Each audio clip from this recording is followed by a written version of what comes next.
რამცგანის მერი, ეს არის ქალაქი დაახლოებით 170,000 მოსახლით, რომელიც მდებარეობს პირდაპირ თელ-ავივის გვერდით. ახლახან გასცა ბრძანება, რომ საზოგადოებრივი ბომბსაფარები გაიხსნას. ეხლა ოფიციალურად ამას არავინ უთხრა, მაგრამ ის მარტო არ არის. ქალაქები კირიათ გატში სამხრეთ ისრაელში, კარმელი ჩრდილოეთ ისრაელში და ეილათი სამხრეთ ისრაელში ყველა შეუერთდა რამათგანს საზოგადოებრივი თავშესაფრების ხელახლა გახსნაში.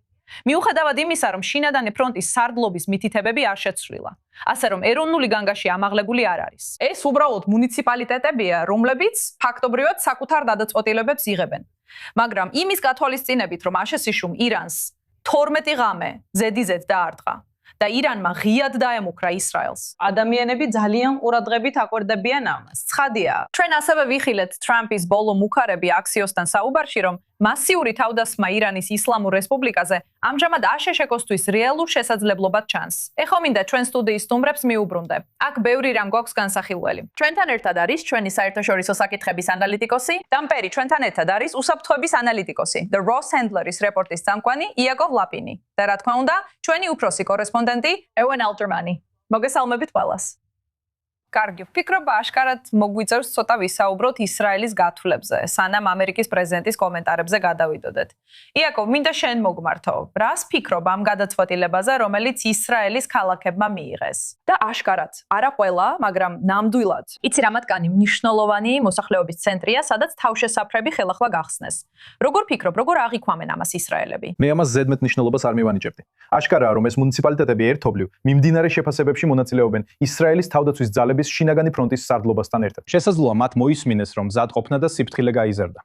ამის საფუძველზე მათ დამოუკიდებლად მიიღეს გადაწყვეტილებები. საბოლოო ჯამში სწორედ ისრაელის თავდაცვის ძალების შინაგანი ფრონტის სარდლობის ქმედებები გვაძლევს ყველაზე მნიშვნელოვან სიგნალს. და ჩვენ სრულად ჩვეულ რეჟიმში ვართ. ვფიქრობ, ასე უნდა მოიქცნენ ისრაელის მოქალაქეებიც. არ არის საჭირო, რომ მზადყოფნა გავზარდოთ და ისრაელის თავდაცვის ძალების შიდა ფრონტის სარდლობის მითითებებს გადავაჭარბოთ. ვფიქრობ, ამ ეტაპზე შეგვიძლია სისტემას საკმარისად ვენდოთ. თუ მუნიციპალიტეტებს სურთ დამატებითი ნაბიჯის გადადგმა მზადყოფნის გასაზრდელად, ეს მათი უფლებამოსილების ფარგლებშია. მაგრამ საბოლოო ჯამში ჩვენ ჩვეულ რეჟიმში ვართ და არ ვფიქრობ, რომ საჭიროა ზედმეტად ჩავერთოთ ამ მუნიციპალურ გადაწყვეტილებებში. კარგი.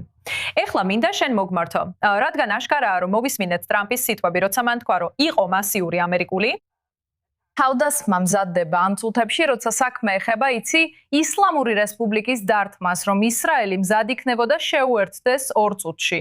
თუ ისრაელს ამერიკის ადმინისტრაციას თხოვდა. რა თქმა უნდა, შემდეგ მან დაამატა, რომ შედეგები მოხვებოდა, თუ ისრაელი ჩაერთვებოდა. რას ფიქრობ ამაზე? ნახე, ვფიქრობ, აქ თავარი ვარაუდი ისაა, ნატაშა, როგორც ყველამ ვიცით, რომ ისრაელი საკმაოდ სიამოვნებით ჩაერთვებოდა მას შეაკავა ცეცხლის შეწყვეტამ. და ისრაელი არ ისურვებდა ცეცხლის შეწყვეტის პოლიტიკას. და მინიმუმ ის ისურვებდა ეგრეთ წოდებულ ბალახის გაკრეჭვის დოქტრინის განხორციელებას ირანთან მიმართებაში. და ეცდებოდა მიეყენებინა რაც შეიძლება მეტი ზიანი ირანის ბირთვულ პროგრამაზე და ირანის სამხედრო რესურსებზე, უფრო ფართო, ღრმა ამბიციების გარეშე. როგორიცაა რეჟიმის შეცვლა. და ისრაელი ბედნიერი და მეტად მზად იქნებოდა, რომ ხელი შეეწყო ასეთ უფრო შეზღუდულ მიზანს. აღქმა ასეთია, რომ სწორედ შეერთებული შტატები აკავებდა ისრაელს. ასე რომ ლოგიკურია, რომ თუ დონალდ ტრამპი მისცემდა ისრაელის მთავრობას მწვანე შუქს, ისრაელის მთავრობა და ისრაელის სამხედრო ძალები სიხარულით ჩაერთვებოდნენ და ისრაელის საზოგადოება მთელ პოლიტიკურ სპექტრში, მაშინაც კი როცა არჩევნები ახლოვდება, ბედნიერი იქნებოდა, რომ ეს მომხდარიყო. კი, გასაგებია. და უნდა ვთქვა, რომ ძნელია არ იგრძნო, რომ ეს უბრალოდ კიდევ ერთხელ ეს რიტორიკა, რომელიც ცდილობს ყველა მხარე დააკმაყოფილოს, ხო ასეა. ამბობენ, რომ ისრაელი ჩაერევა, მაგრამ ამ მოხვება შედეგები. ეს აშკარად. გულისხმობ, ფიქრობ, შეიძლება ვივარაუდოთ, რომ აქ გარკვეული გზავნილია ირანის ისლამური რესპუბლიკისთვის, რომ იცით, ჩვენ ვცდილობთ, რომ ისრაელი არ ჩაერთოს, მაგრამ ეს შეიძლება შეიცვალოს. რა თქმა უნდა, მინდა ვისაუბრო ამ უქარებზე, რომ რეგიონში ამერიკის ყველა მოკავშირეს დაესხმებიან თავს. არა მხოლოდ სპარსეთის ყურის ქვეყნებს, არა მხოლოდ იმ არაბულ ქვეყნებს, სადაც ამერიკული ბაზებია. ელით თუ არა, ფიქრობ თუ არა, რომ არსებობს რაიმე სცენარი, სადაც ამ მოკავშირეები ჩაერთვებიან ამ ბრძოლაში იმ ეტაპზე? შესაძლებელია.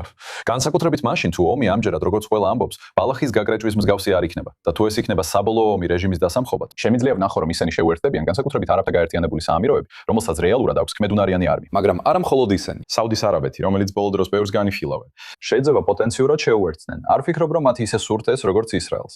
ურჩევნიათ თავი შორს დაიჭირონ და არ მგონია, რომ ომის განახლება სურთ, რადგან ამ ქვეყნებს არ აინტერესებთ არანაირი ბალახის გაკრეჭვა. მათ სურთ, რომ რეჟიმი გაქრეს და თუ რეჟიმი არ გაქრება, ან სრულად არ შეცვლის თავის ქცევას, რაც არც ერთი არ ჩანს მოსალოდნელი. მაშინ ვფიქრობ, ისინი მზად არიან გარკვეული სახის კაპიტულაციისთვის. სამწუხაროდ. ვფიქრობ, უნდა ერთი ნაბიჯით უკან დავიხიოთ და გავიხსენოთ, რომ ისრაელის სამხედრო დოქტრინა ყოველთვის იყო, რომ არ დაეყენებინა თავისი შიდა ფრონტი საფრთხის წინაშე. რადგან ქვეყანა პატარა და ეს დემოკრატიული ქვეყანაა, ხოლო დემოკრატიებს ზატიებს არ შეუძლიათ დიდხანს გაუძლონ შიდა ფრონტზე ხანგრძლივ ზიანს. ყველაფერი მოკლედ, სწრაფად, გადამწყვეტად და ეფექტურად უნდა გაგეცდეს. 6 დღიანი ომი ამ ყველაფრის კულმინაცია იყო, მაგრამ თითქმის ყველა ომი ასე თუ ისე ამბრით მიმდინარეობდა და ეს ნამდვილად დოქტრინა იყო. დღესდღეობით სხვა დოქტრინებზე ვსაუბრობთ. სხვადასხვა ქვეყნის ნაწილების ბუფერული ზონებისთვის ოკუპაციაზე. ეს იყო ისრაელის დოქტრინა. როდესაც მესმის ნეთანიაჰუს სურვილის შესახებ, რომ ომი თავიდან დაიწყოს და რა თქმა უნდა ფონზე ყველა ეჭვია იმის შესახებ, თუ როგორ ებმის ამას პოლიტიკა და როდესაც მესმის საუბარი ბალახის გათიბოაზე, რასაც ხედავ, ეს არის ისრაელები, რომლებიც კიდევ 4-8 კვირა ატარებენ ბომბსაფრებში, მეტი ზიანი, მეტი სიცოცხლის დაკარგვა ისრაელში. რისთვის? არაფერ გადამწყვეტ შედეგს. ასე რომ, როდესაც ტრამპი ამბობს მასიურ თავდასხმას, იცი რაღაცნაირად მომწონს ეს, რადგან იქნებ ბოლოს და ბოლოს მივხვდა, რომ გამოფიტვის ომები ჯიჰადისტებს აძლევთ ხელს. გამოფიტვის ომები იმ ქვეყნებს აძლევთ ხელს, რომლებსაც საკუთარი მოსახლეობა არ ადარდებთ. არ ადარდებთ. იტანჯებიან თუ არა, კვდებიან თუ არა, ან თუ ეკონომიკა ნადგურდება. ისინი ყველაფერს აკეთებენ, რაც უნდათ, რადგან საზოგადოებრივი აზრი მნიშვნელობას არ წარმოადგენს. ისრაელის შემთხვევაში ეს მნიშვნელოვანია და ესე უნდა იყოს. ესე რომ, კითხვა ისაა, ზუსტად რა არის დაგეგმილი და ეს ბევრად უფრო დიდი საკითხია. დისკუსია, მაგრამ ეს საერთოდ არსებობს მასიური შეტევა ისრაელის ჩართულობის გარეშე შეერთებული შტატების მხრიდან. და მინდა სწრაფად გთხოვოთ, რომ ამ ეტაპზე ისლამური რესპუბლიკის სამხედრო ძალა დაახასიათოთ, იმის გათვალისწინებით, რაც ამ ბოლო დროს დარტყმების სახით ვიხილეთ. პირველ რიგში აბსოლუტურად არსებობს სცენარი, სადაც აშეშითო შევა სრულმასშტაბიან კონფლიქტში ისრაელის გარეშე. ეს არის ერთ-ერთი სცენარი. ეს ერთ-ერთი ვარიანტია, რისთვისაც CENTCOM-ი მზადავს. და სულაც არ არის ნათელი, რომ ისრაელი შევერთდება. და თუ ისრაელს სთხოვენ შევერთდეს, ვფიქრობ ისრაელმა უნდა იკითხოს, რა მიზნით?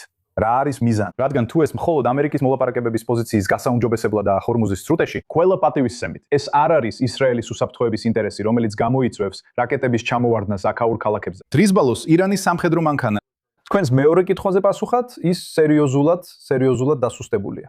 მათი საშუალო რადიუსის ბალისტიკური რაკეტები, ესენი არიან რაკეტები, რომლებიც აქამდე აღწევენ. მარაგი შემცირებულია. ეს არ ნიშნავს, რომ მათ აღარაფერი დარჩათ. ნამდვილად კიდევ აქვთ რაღაც რაოდენობა. და მათ შეძლეს ზოგიერთი მიწისქვეშა რაკეტური სილოსის აღდგენა. ასე რომ, დიახ, მათ ჯერ კიდევ შეუძლიათ ისრაელზე დარტყმა, მაგრამ პრაქტიკულად არ აქვთ საჰაერო თავდაცვა. მათი სამხედრო ბაზები სრულიად დაუცველია ისრაელის საცეცხლე ძალის წინაშე. მაგრამ კიდევ უფრო საინტერესოა ის, რომ ისრაელი ბოლო კვირებში მიანიშნებს, რომ თუ ისრაელი კვლავ ჩაერთვება ამ ომში, ის აღარ დაკმაყოფილდება იმავე სამიზნეებით, რაც წინაჯერზე ჰქონდა. ისეთ სამიზნეებს შეუტევს, რომლებიც მიზნადად ისახავს ირანის რეჟიმის დესტაბილიზაციას და მის დამხობას საბოლოო მიზნის მისაღწევად, რადგან ეს არის ის მინიშნებები, რომლებიც ჩვენ ისრაელის ოფიციალური პირებისგან მივიღეთ. და ეს ალბათ ერთ-ერთი მიზეზია, რატომაც ირანმა თავი შეიგავა ამ ქვეყნის წინააღმდეგ დარტყმისგან.